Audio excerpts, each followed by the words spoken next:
Hello, students. Welcome back for the class. So, let us continue from where we had stopped in our previous class. I remember we had completed our block diagram topic of 8051.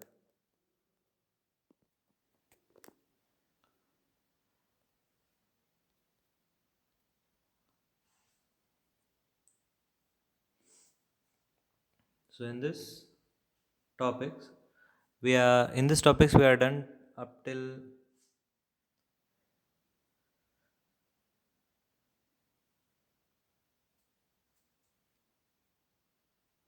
uh, microcontrollers, block diagram, PSW flag bits, then some basics on microcontroller and microprocessor.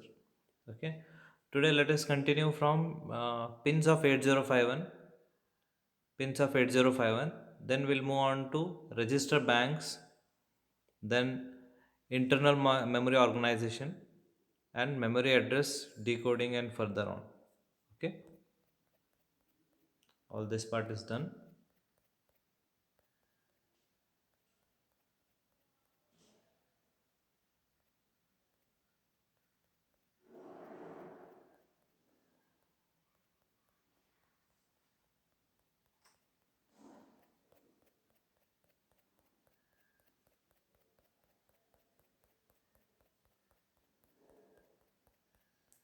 Features of 8051 microcontroller. Yes. Our today's topic is to study all the different pins of 8051 microcontroller. It has got 40 pins, as you can see.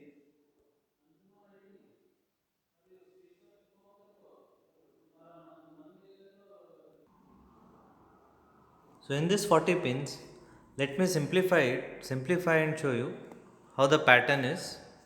So it has got 4 ports. Each port has 8 pins.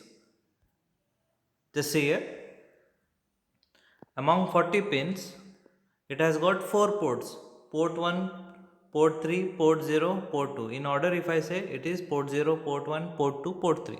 So 4 ports. Each port has got 8 pins. Can you see? I'll zoom it here. So port 1 starts from pin number 1, first pin, second pin, third pin, fourth, fifth, sixth, seventh, eighth. So total 8 pins. So each of this can act as bit 0, bit 1, bit 2, bit 3 up to bit 7. Okay. So this is about your port 1. Similarly, you have port 3 at the bottom, and on right top you have got port 0 and port 2 at the right bottom, like this. Out of 40 pins, so these 4 ports, 8 fours are 32. 40 minus 32 pins will go in ports. Remaining is how much? 40 minus 32, 8 pins. So what other 8 pins are there, you have to understand. So among 8 remaining 8, the the main two is VCC at the top, VCC pin number 40, and pin number 20 is ground. Pin number 20 is ground. So 32 plus 2, 34. Then you have reset pin. Pin number 9 is reset. 32, 34 plus 1, 35. Another 5 pins. For another 5 pins, you can see crystal input 2, crystal input 1 here.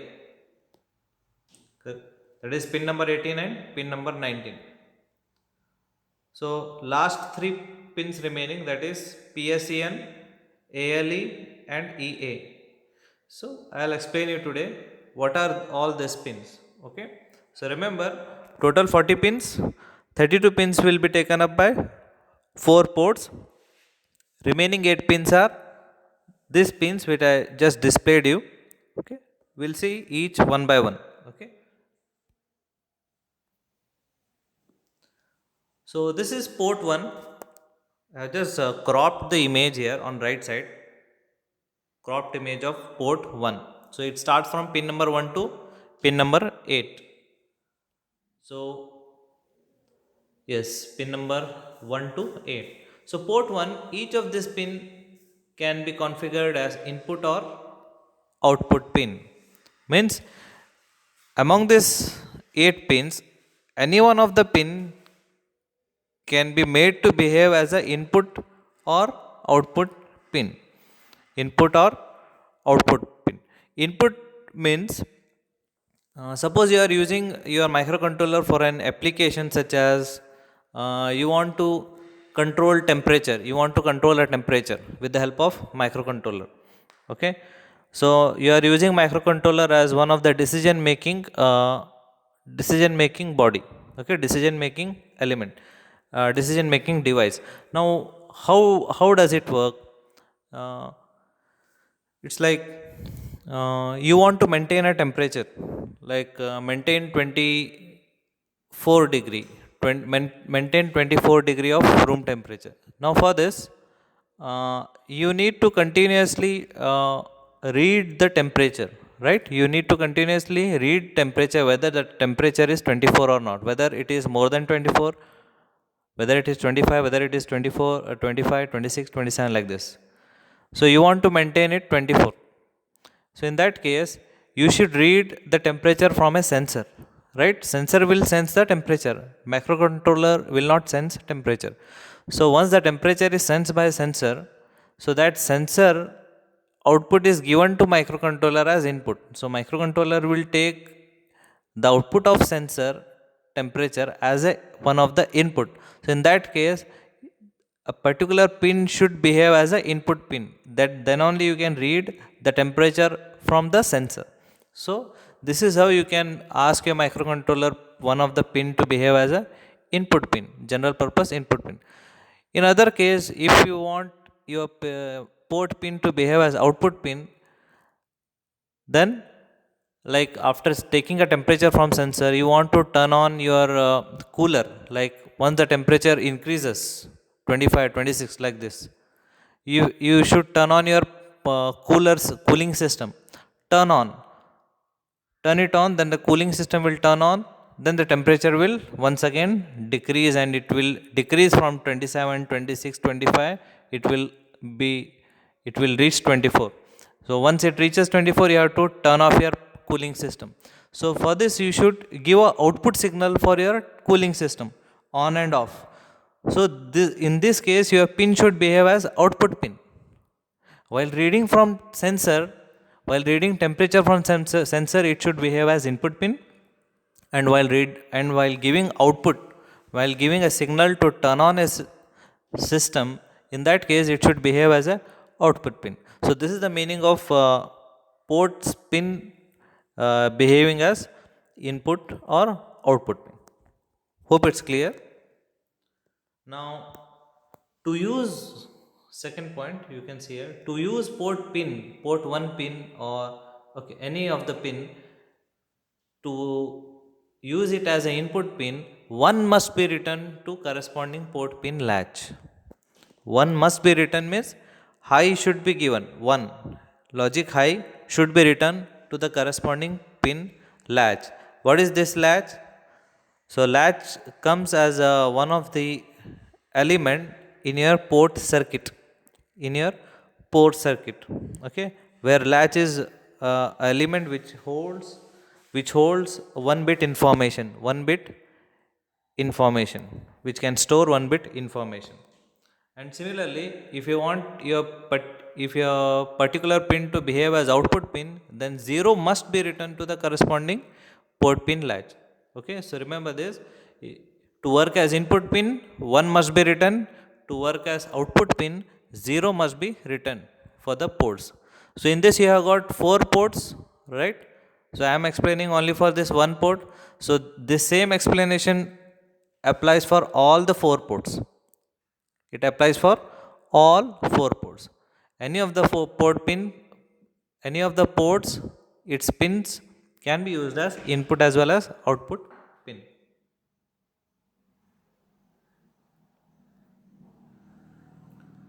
So pin number 9 Pin number 9 is our reset pin. Okay. So what does it do? It clears the contents of program counter and all the registers of microcontroller.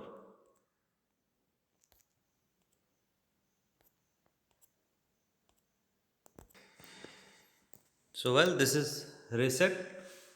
Resetting microcontroller will clear all the contents of program counter and all the registers. Okay.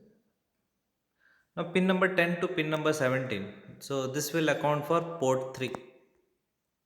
Port 3. So this is similar to your port 1. Similar to port 1. So yes, each of these pins can serve as general purpose input as well as output pin. Yes, besides all of them have their alternative jobs to do. They have got alternative, or they have got, all these are like a multi-function.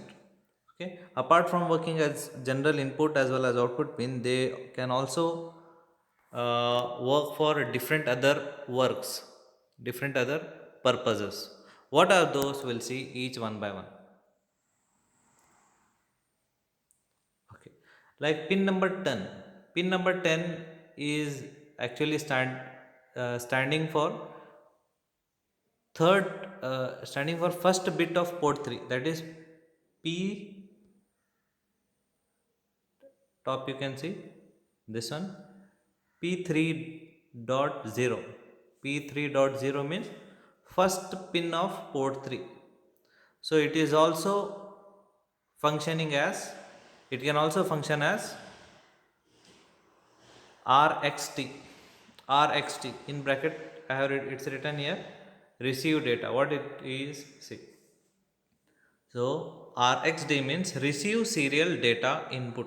Receive serial data input. One microcontroller is required to receive serial data information. Okay, for serial communication, this bit is used. This bit is used.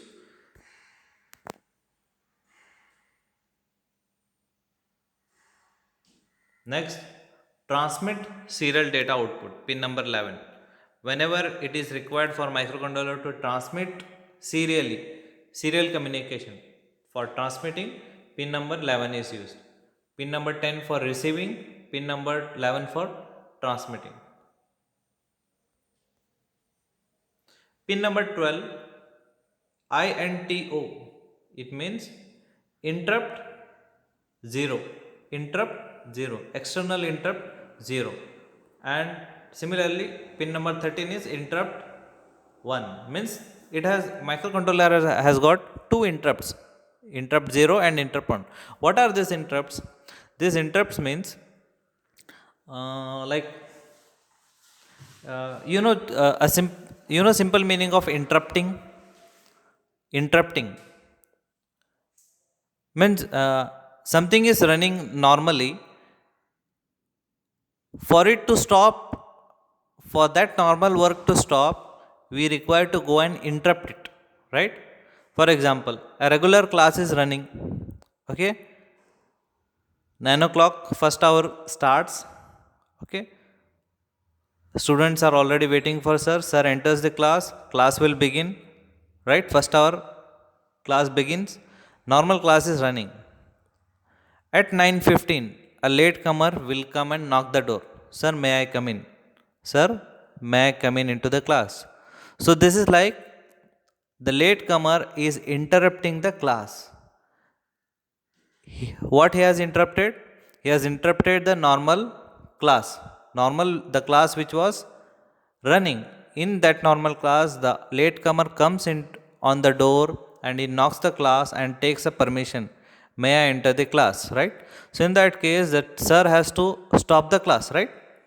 The sir has to stop his teaching and he has to see at the door, who is this? What for he has come? Okay, you have come late, or you want to enter my class? Okay, come and sit.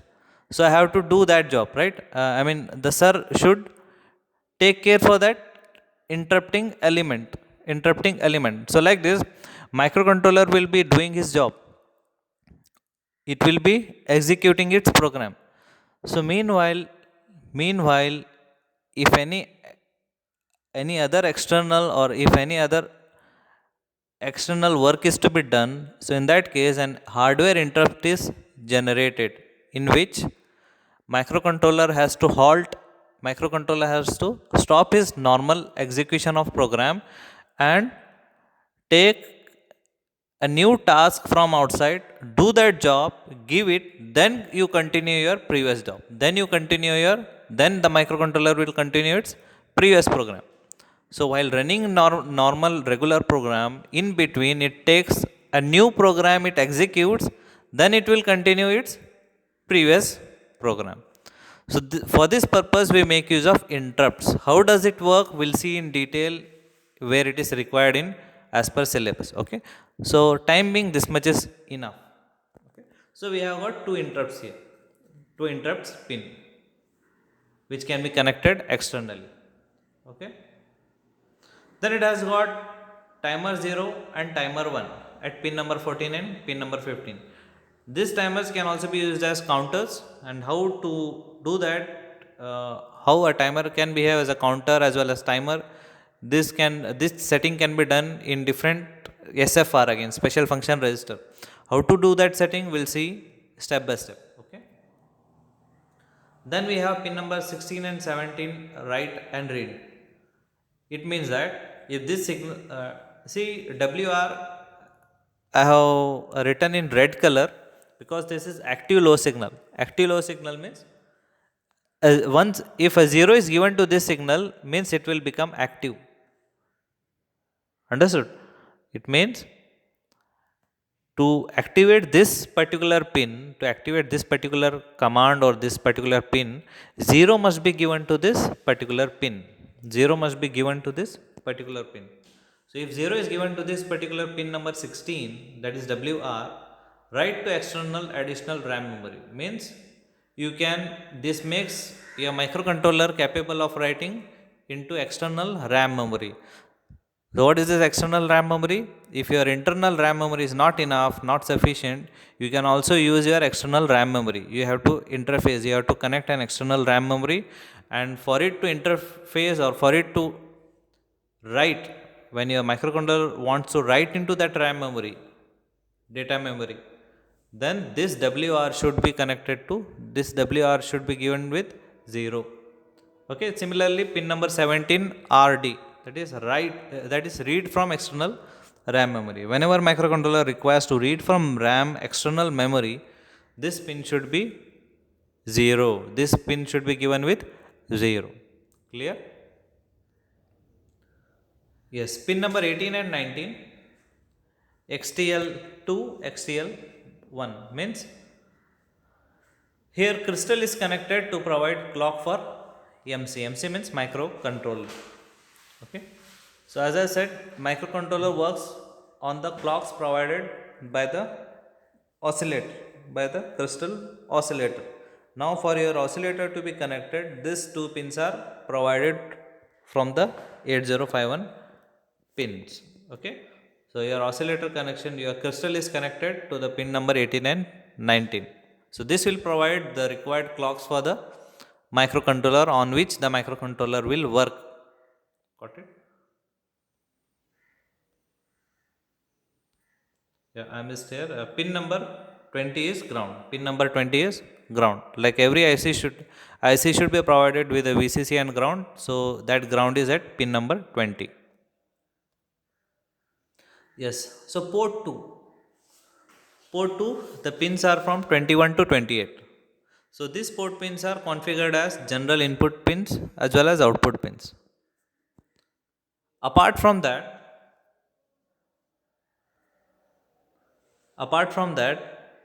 so this port can also work as address bus. It can work as address bus. So this will work for higher address bus, higher byte of address. Higher byte of address means from address 8 to from address 15. Address 8 to, I'll zoom it. Address 8, address 9, like this till top address 15. So total 8 bits. bit 0, bit 2, bit 3, like this, bit 7. So what is this higher byte and where we have lower byte, I'll show you in next port.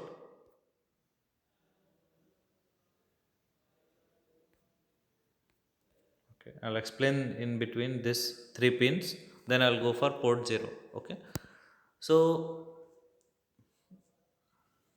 pin number 29, pin number 29, PSEN, PSEN.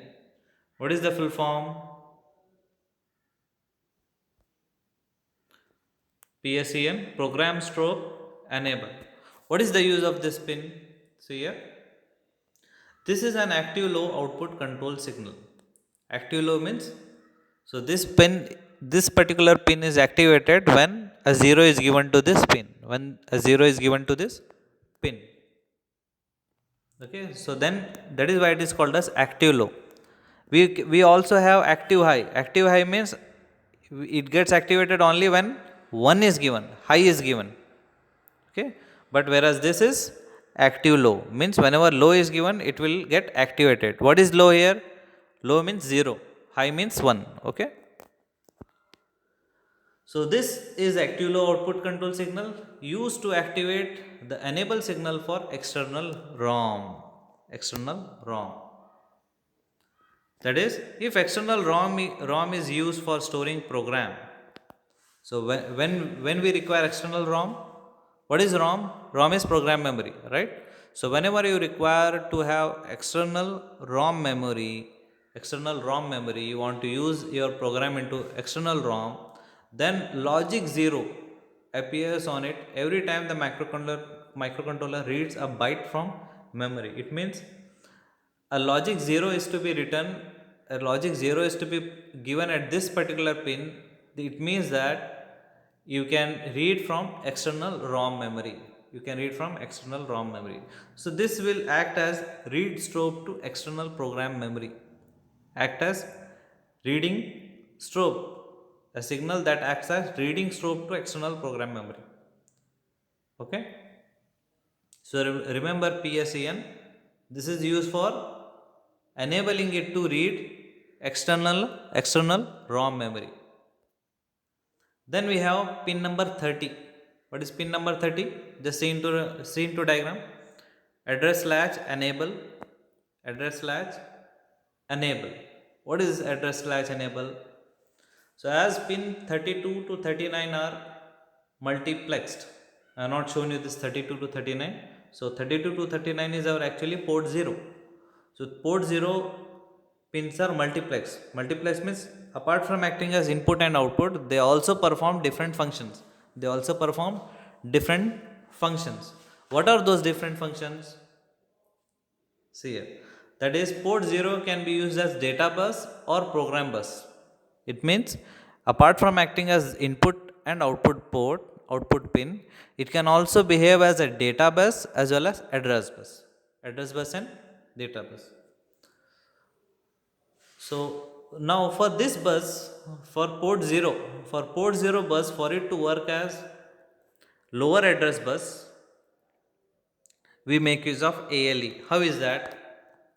See, by activating ALE output pin, How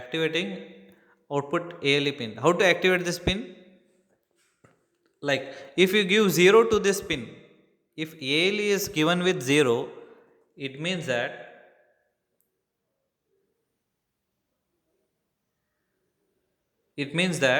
you are making use of this port as address bus. You are making use of this port as address bus if 0 is given. If 1 is given, it means you are making use it as data bus. You are making use it as data bus. Sorry, I made a mistake here. It is not active low pin. It is active high. It means to work for your port 0 to work as address bus, one must be given to this ALE pin. To work it as data bus, 0 must be given to ALE pin. 0 must be given for ALE pin. So the conclusion is to work it as address bus, 1 should be given. To work it as data bus, 0 must be given to ALE. Okay. So next pin number 30. Pin number 30, that is external enable. Pin number 30 is external enable. What does it do? See here, by applying logic 0 to this pin, logic 0 means this is once again active low active low pin. So by applying logic 0 to this pin, port 2 and port 3 are used for data and address transmission with no regard to whether there is internal memory or not. What does it mean? It means that even there is a program written to microcontroller and microcontroller is performing a normal execution, even then it will not be executed. Means if you give logic 0 to this pin, microcontroller will stop its normal operation. It will stop its normal execution and it will start reading from external ROM. It will start reading from external ROM memory. It means that you are asking your microcontroller to stop your job and do what is coming from and do a work which is there from external ROM memory. Do execute a program which is there in external ROM. So that is the meaning of this external enable. Means you are enabling your microcontroller to do external job. So this happens only when a 0 is given to this particular pin. This happens only when a 0 is given, logic 0 is given to this particular pin EA. Okay. So by applying, if we apply logic 1, if logic 1 is given, then the microcontroller will use both memories, that is first internal then the external, if exist. It means normally this pin will be high, EA pin will be high. It means that microcontroller will do the internal program first, internal program execution first, then if it has external memory, then it will go for external program memory for execution normally. But in case if you want your external program to execute, then this particular EA pin should be given with 0. Then microcontroller will stop its normal internal execution and directly it will do external program execution. This is the importance of this EA pin. So you have to remember these 3 pins, pin number 29, 30, 31. Program store enable, address latch enable, external enable. Okay. Yes, port 0, as I said, multiplexed. So port 0 can work as input output, plus it can work as address bus, plus it can work as data bus. Okay. So for it to work as data bus and for it to work as address bus, what should be done?